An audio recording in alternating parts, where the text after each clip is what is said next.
Hello viewers, আসসালামু আলাইকুম রহমতুল্লাহি ওয়া বারাকাতুহু। কেমন আছেন সবাই? আশা করি ভালো আছেন। আমরা আলহামদুলিল্লাহ অনেক ভালো আছি। তো আজকে নতুন একটি ভিডিও নিয়ে আসলাম। আম ভর্তা খাওয়া হচ্ছে। ওরে বাহ, গাছের আম পাড়া হয়েছে। সেটা আমার বউয়ের শাশুড়ি আম্মা, যেমন আমার মা আমার ওয়াইফের জন্য পাঠিয়েছেন। তাহলে চলেন ভিডিওটি শুরু করা যাক। অনেক ইন্টারেস্টিং একটি ভিডিও হতে চলেছে। আশা করি ভিডিওটি শেষ পর্যন্ত দেখবেন এবং মনের মতামত কমেন্ট করে জানিয়ে দেবেন কেমন হয়েছে। তাহলে চলুন ভিউয়ার্স, ভিডিওটি এনজয় করেন সবাই মিলে।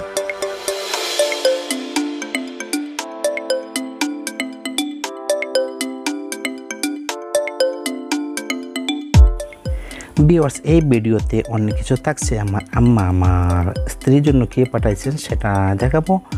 গাছের আম, সবজি, শাক যতটুকু সম্ভব হয়েছে পাঠিয়েছেন। তো এই ভিডিওটি আমি যখন আমার শ্বশুরবাড়িতে যাচ্ছিলাম তখন এই ভিডিওটি শ্যুট করেছিলাম। আশা করি আপনারা ভিডিওটি শেষ মতো দেখবেন এবং আপনাদের মনের মতামত জানিয়ে দেবেন, কমেন্ট করে বলে দেবেন কেমন হয়েছে আমাদের ভিডিওটি। এবং যদি ভালো লেগে থাকে দয়া করে চ্যানেলটি সাবস্ক্রাইব করে আমাদের সঙ্গে থাকবেন এবং আপনাদের মনের মতামত কমেন্ট করে জানিয়ে দেবেন। আপনাদের একটি কমেন্ট আমাদেরকে একটি ভিডিও বানানোর প্রেরণা যোগায়।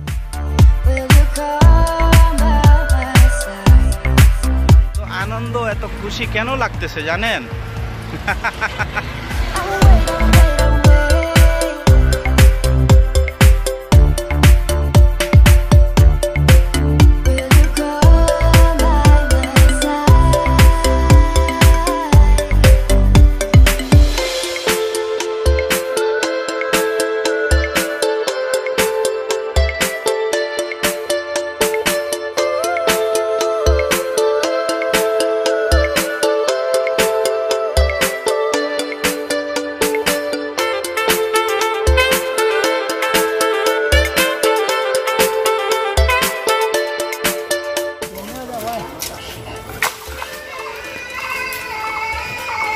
আম পাড়া হচ্ছে, আমাদের গাছের আম চাটনি করা হইব, আমের ভর্তা খাওয়া হইব। বাবা বাবা বাবা,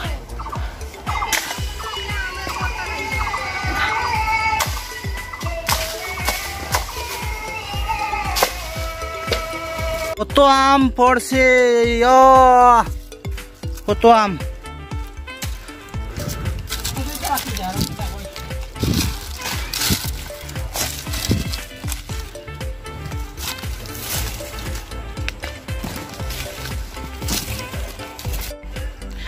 মাশাআল্লাহ, কত আম হইছে।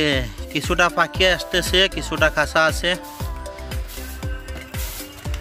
আম পাড়িয়া অবস্থা, এত গরম। এগুলো আমার আম্মার পুত্রবধূর লাগে আম পাড়া হইতেছে। পিতা বাতিজি ভিউয়ার্স, একটি কণ্ঠ তো শুনেছেন, বলছেন এই চাচা এদিকে আসো। এটা হচ্ছে আমার মা, আমাকে ডাকতেছিলেন। ওই যে শাক পাতা উঠানো হইতে আছে আমার আম্মার পুত্রবধূর লাগিয়া।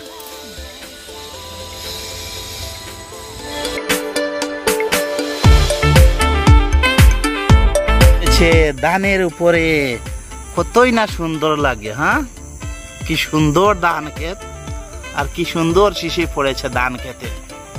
ওয়াল্লাহ,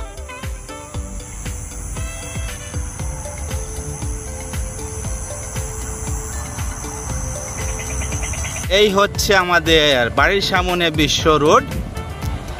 যখন লকডাউন ছিল না তখন লক্ষ লক্ষ গাড়ি এই রাস্তা দিয়ে আসা যাওয়া করে পুরা বাংলাদেশের, সিলেট থেকে ঢাকাগামী যতটাই হোক এবং ঢাকা থেকে সিলেটগামী যেটাই হোক, মানে সিলেট সদর থেকে বাংলাদেশের যে স্থানে গাড়ি যাওয়া আসা করে এইটাই সেই রাস্তা, বিশ্ব রোড। তো ভাবলাম রাতের বেলা একটু বাইরে ইফতার পরে, তেরাবির নামাজের পরে ভাবলাম একটু শ্যুট করি, দেখি কেমন লাগে রাতের দৃশ্য। তবে যদি লকডাউন না থাকতো তাহলে প্রচুর গাড়ি থাকতো, প্রচুর লাইন বেঁধে থাকতো গাড়িগুলা।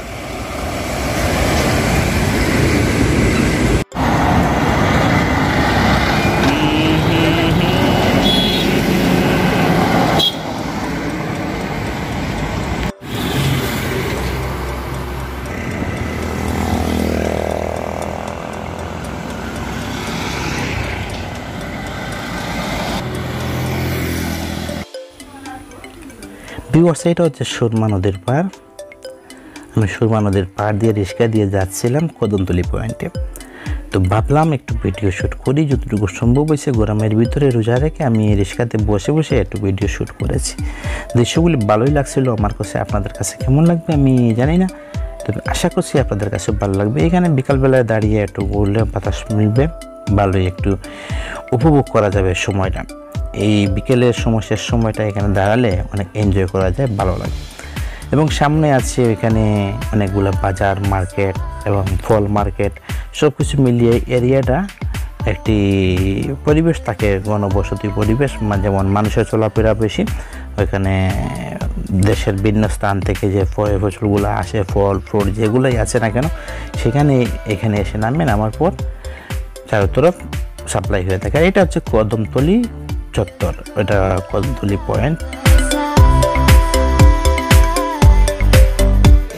এই হইল আজও আইসে আবার শাশুড়ি আম্মা পাঠাইছেন, আমার স্ত্রীর শাশুড়ি আম্মা, আমার মা, পাটের শাক, তারপরে ওইখানে লাই পাতা, এগুলো আমাদের ক্ষেতের বাড়িতে লাগানো হয়েছে।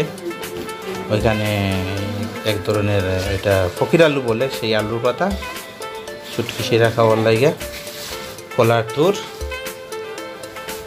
এই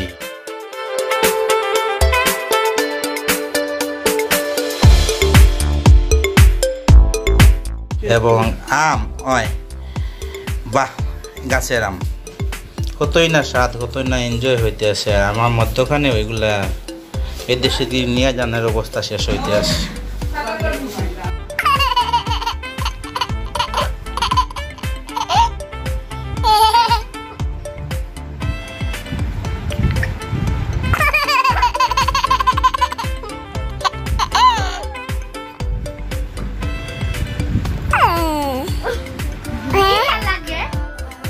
ভিউয়ার্স, এতক্ষণ আমাদের সঙ্গে থাকার জন্য অসংখ্য ধন্যবাদ। দোয়া ভালোবাসা সবাইকে। যদি নতুন কেউ হয়ে থাকেন তাহলে দয়া করে চ্যানেলটি সাবস্ক্রাইব করে আমাদের সঙ্গে থাকবেন। যারা সাবস্ক্রাইব করে অলরেডি আমাদের সঙ্গে যুক্ত আছে সবাইকে অসংখ্য দোয়া ভালোবাসা।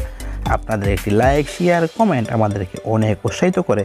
তো দেখা হবে আবার কোনো এক ভিডিওতে, এবং সবাই ভালো থাকবেন। আল্লাহ হাফিজ। আসসালামু আলাইকুম রহমতুল্লাহি ওয়া বারাকাতুহু। এইটা হচ্ছে আমের বটা। তো আমি খেয়েছি এখানে আমের ভর্তা। আমি আমার শ্বশুরবাড়ি এসে এটা খাইতেছি, আমার বাবার বাড়ির আম এখানে ভর্তা হইতেছে, আমি এখানে বসে খাচ্ছি। টাটা, বাই বাই, আল্লাহ হাফেজ।